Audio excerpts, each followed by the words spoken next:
Hi guys, it's Nelly, and the end of the world didn't happen. Woo! On to things that I learned in 2012. So this year, I spent the whole year in Australia, and it's been a very educational experience for me, and I want to share some of my knowledge to those who one day want to come visit, or if you just want to know like what's up with it, other than the typical things as Outback Steakhouse, which by the way, there's no Outback Steakhouse here. It's just an American thing.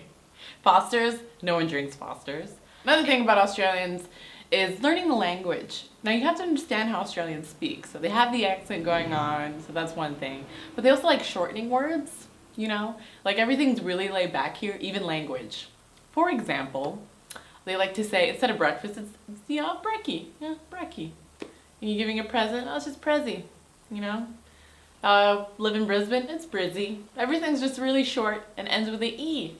So if you see that going on, that's what that is. That's just shorten your words. Just, if you want to fit in, just shorten your words. Also, the suburbs are just as noisy as the city here in Australia. You want to know why? Because of freaking wildlife. Crows, magpies, kookaburras. Kookaburras, not kookaburras. That's crazy.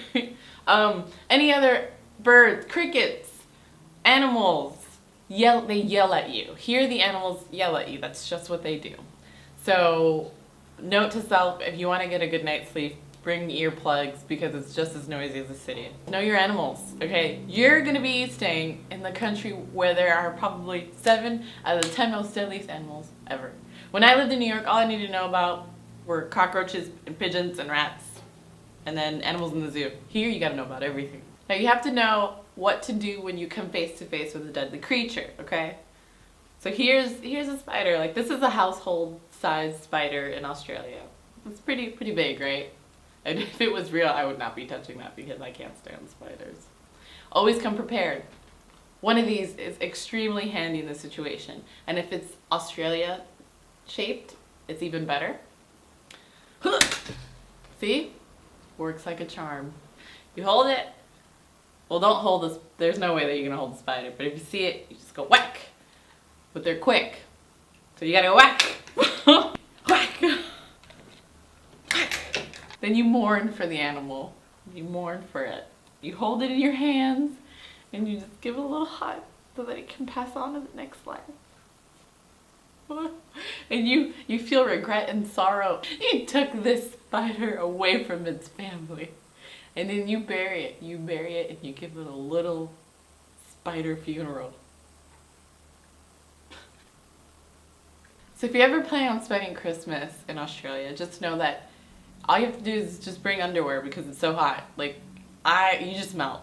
It is so freaking hot here, but it's really strange because I'm used to a wintry Christmas where there's snow and warming up and hot chocolate. If you have hot chocolate here, no, you can't. You just can't have hot chocolate here. You will just boil up and just pass out. So it's just all about hydration, drinking a lot of water, eating cold food.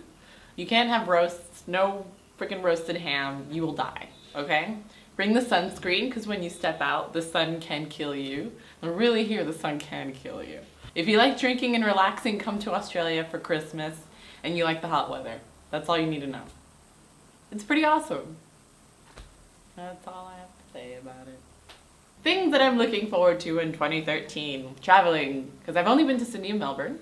Beautiful, beautiful places. I recommend going. But I want to go experience the Outback. I want to wrestle a crocodile. Wrestle one.